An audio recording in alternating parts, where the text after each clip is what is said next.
Hello friends, আজকে chicken biryani বানাবো। কিছুটা রান্নাটা আরম্ভ হয়ে গেছে, তখন থেকে আমি ভিডিওটা বানাচ্ছি আর কি।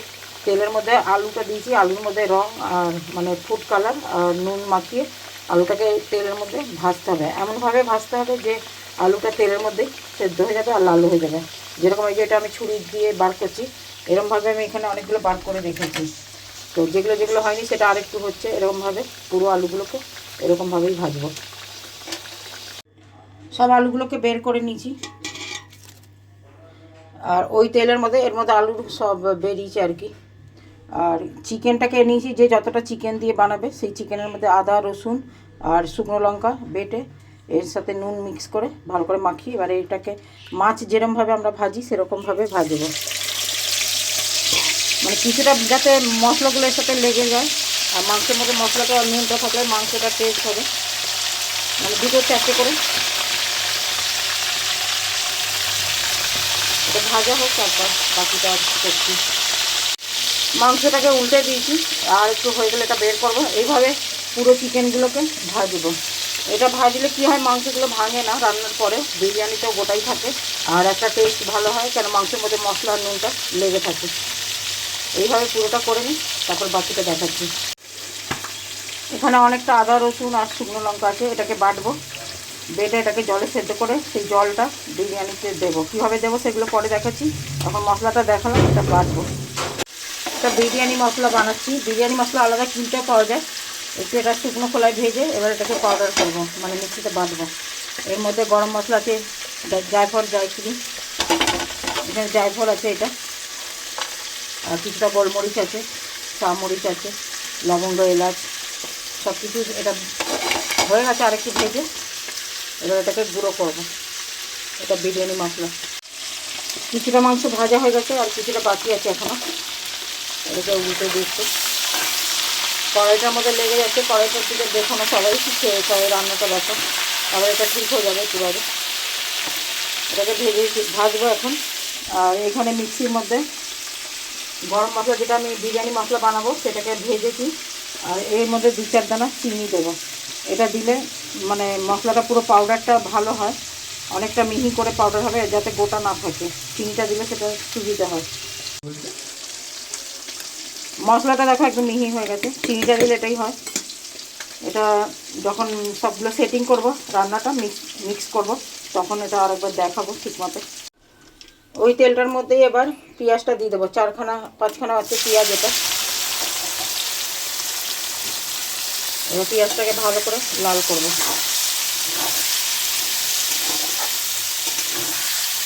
এটা ভাজা হোক।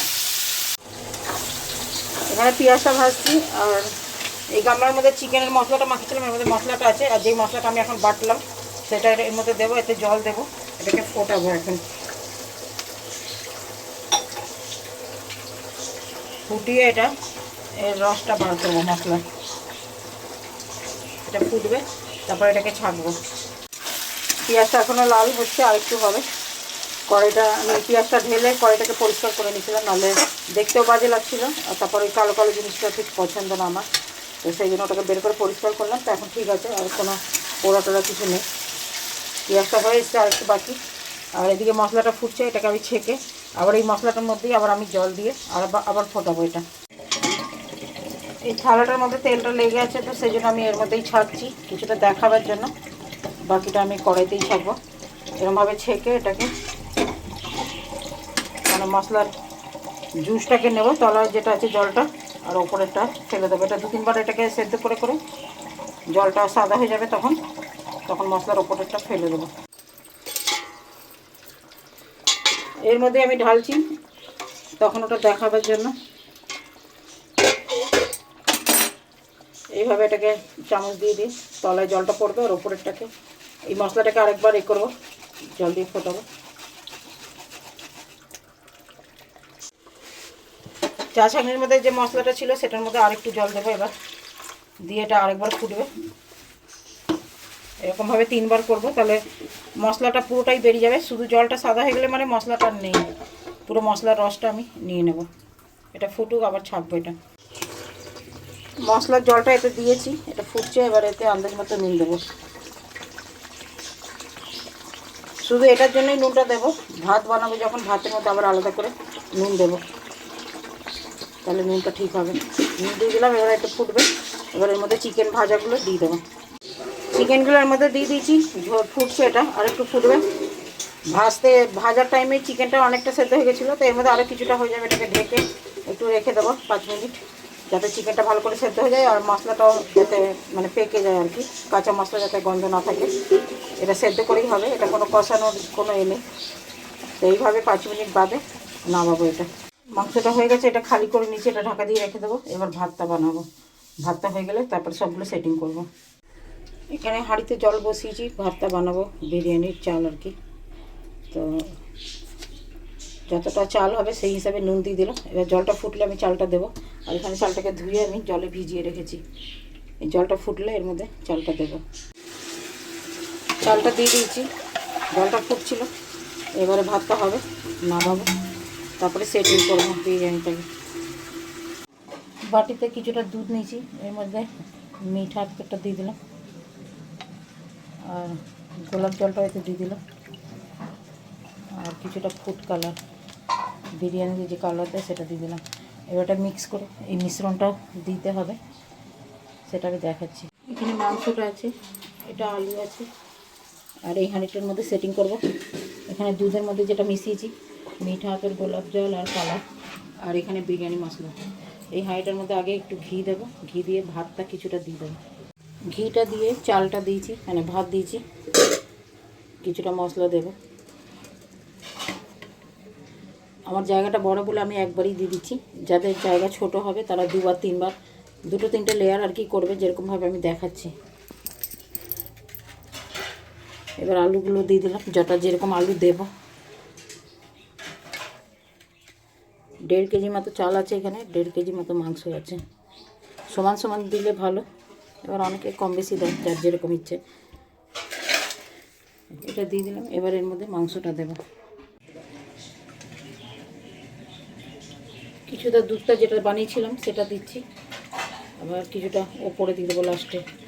ওপরে দিলে পুরো নিচ অবধি চলে যাবে, কিছুটা ভাত হলুদ হবে আর কিছুটা সাদা থাকবে, এইভাবে দিতে হবে।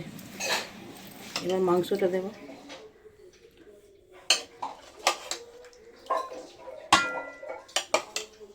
আসলে আমাকে একা একা ভিডিও বানাতে হচ্ছে, আমার বাড়িতে এখন কেউ নেই, সবাই ব্যস্ত আছে, নাহলে কেউ ক্যামেরাটা ধরলে আমার সুবিধা হতো। এইভাবে যতটা মাংস দেবার আছে এতে আন্দাজ মতো, সব কিছু নিজের ওপর।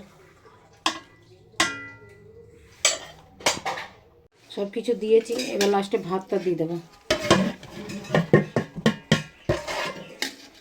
ভাতটা দিয়ে এটাকে ঢাকা দিয়ে দেবো পুরো, মানে জিনিসটা। এর ওপরে একটু ঘি দেবো এবার, আর দুধের যে মিশ্রণটা ছিল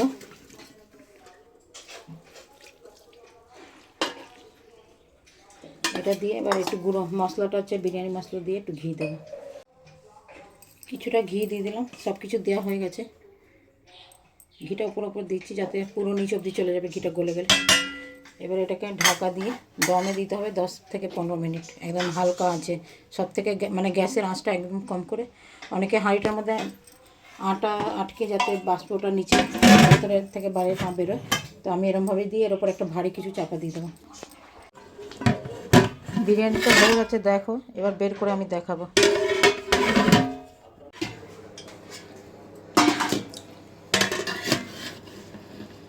সাইড থেকে বের করতে হবে, বেশ ভালো হয়েছে, ঝরঝরে একদম।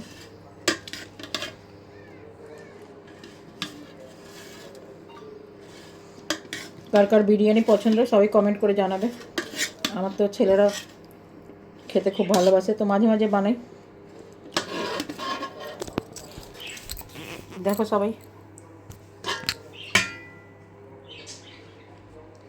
সবাই দেখে কমেন্ট করে বলো কেমন হয়েছে, আমার রান্না কার কেমন লাগে, সবাই কমেন্ট করে জানাবে।